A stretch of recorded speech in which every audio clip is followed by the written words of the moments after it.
1861 and 1865, replacing an original wooden trestle structure. The arches were incorporated into the design to prevent floodwater from being trapped on the upstream side in the event of the Thames bursting its banks. It's also believed to be Brunel's oldest surviving structure still in continuous use, and was granted Grade 2 listed status in 1975. In 1883, Windsor Central Station became part of the London Underground network when the District Line was extended from Ealing Broadway to Windsor, using the tracks of the Great Western Railway. However, this was short-lived as the service was withdrawn in 1885. The land to our left forms part of Bath's Island, so called because in the days before Windsor had a purpose-built swimming pool, the channel behind the island was closed to boats during the summer months, providing the people of Windsor with a safe swimming area. In 1870, Queen Victoria disapproved of the size of bathers from the royal trade and had them moved to the downstream end of the island.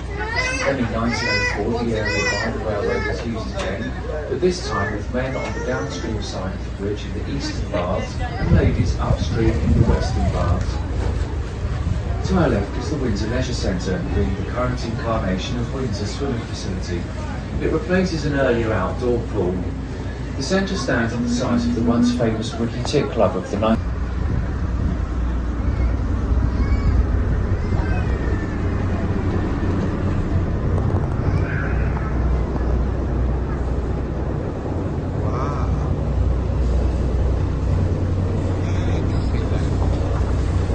Drinks, coffee. Wow.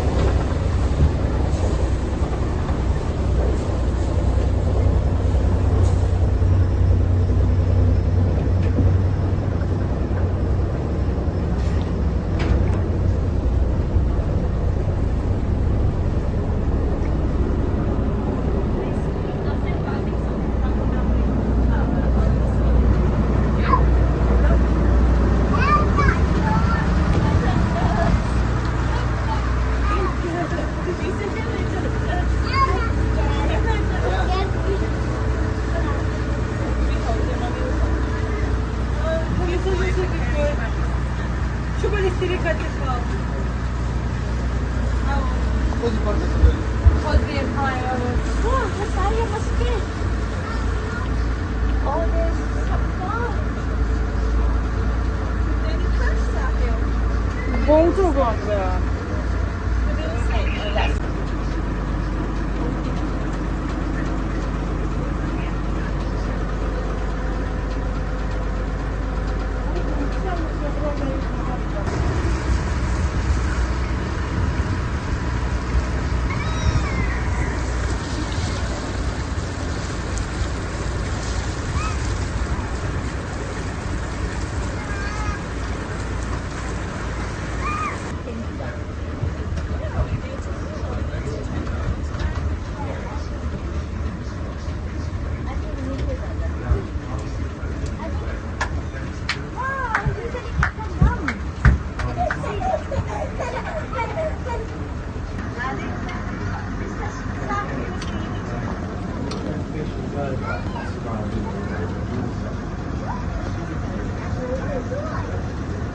Turn it on.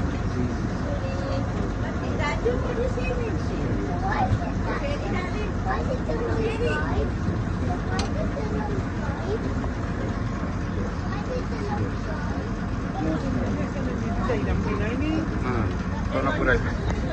10 minutes each way and allows racegoers to have a relaxing drink on board whilst avoiding the tedious traffic jams which always occur on race days. As we once again round Clewer Point, we will pass the grounds of the Clewer Mill House to our right, the main building being a red brick Georgian house set back from the river beyond the two cottages which are immediately visible. A mill has stood on this site since the 10th century and was mentioned in the Domesday Book as having a value of 10 shillings. It was powered by the mill stream which forms Ray's Island and continued to mill corn until 1900. After this, before the time of the Norman Conquest, the present town of Windsor started to develop after 1070 when William the Conqueror first laid the foundations of Windsor Castle.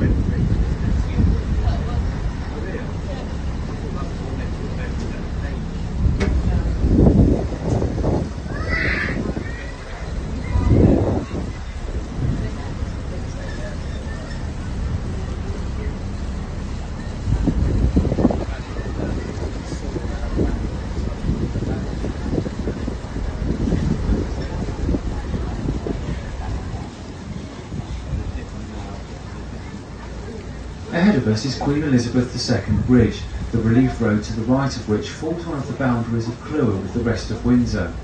This bridge was completed in 1966 and joins Windsor up with the M4 about 2 miles off to the left. An interesting feature of this bridge is the line of red squares which span the bridge just below the handrail. These are for the benefit of swans.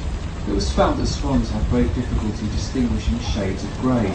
Consequently, on cloudy days, swans flying along the river would often not see the bridge until the last moment, having to swerve sharply to avoid it. And on a few occasions, a well-branded swan has been found walking clumsily along the carriageway, holding up a line of traffic.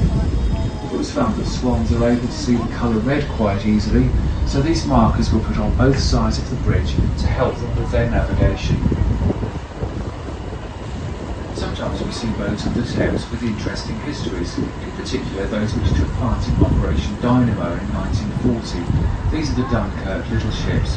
Operation Dynamo lasted 9 days and resulted in over 1/3 Allied troops being rescued from the beaches of Dunkirk on the coast of northern France. The operation was planned by Vice Admiral Ramsey, who sent out an appeal to private boat owners and operators of small commercial craft who could get close to the shore. Around 800 boats were hastily assembled, of which about 150 are still in existence. Often being of wooden construction, these little ships can usually be recognised by a small brass plaque on the wheelhouse inscribed Dunkirk. It offered excellent hunting, and William chose to live there until his death in 1087. The concept of castles was unknown to the Saxons, and it was part of William's plan to ensure the permanence of the conquest. The castle has been added to by various monarchs, not always to the benefit of its appearance, until the arrival of King George IV. He employed the architect James Wyatt, who did much to reshape and modernise the castle, improving the groupings of the buildings. He then realised the need to raise the height of the round tower so that it once more stood proud of the surrounding structures. An extra 32 feet was added to its height, making it now stand at 220 feet above the level of river at Windsor. On top of the round tower is the all-important flagstaff, where traditionally the reigning monarch will fly their own royal standard when they're in residence at the castle, and when the monarch is not in residence, the Union flag is flown. As we approach the royal standard when they're in residence at the castle, and when the monarch is not in residence, the Union bridge between Windsor and Eton. This stood until 1819, when after damage and deterioration, a replacement was decided upon. The architect Sir Charles Hollis designed the bridge you see here today, using cast iron on buttresses of granite, and it was completed in 1824. The Windsor Corporation used to charge tolls for crossing the bridge, but after much public protest, these were abolished in 1898. In 1970, an underwater survey showed that the buttresses were becoming undermined by water erosion, and it was no longer safe to carry the weight of modern traffic, so it was pedestrianised. Fortunately, Queen Elizabeth Bridge had been opened 4 years earlier and was able to carry all road traffic heading north out of Windsor. The white-framed bay window to the right of the bridge is part of the Sir Christopher Wren Hotel, so called because for many years it was believed that the building was built and lived in by Sir Christopher Wren, the architect of the 17th and 18th centuries. However, in recent years it was realised that no evidence exists to show that this was his home, whilst it is known that Wren did indeed live in Windsor when his father became the Dean of Windsor, it is not known where.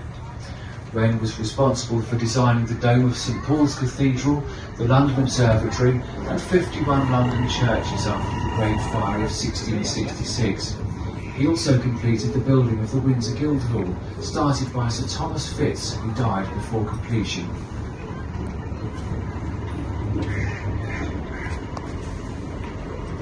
We're now nearing the end of our trip, and we would like to thank you for cruising with us today, and we hope you've had a pleasant time on the River Thames. Our boats are available.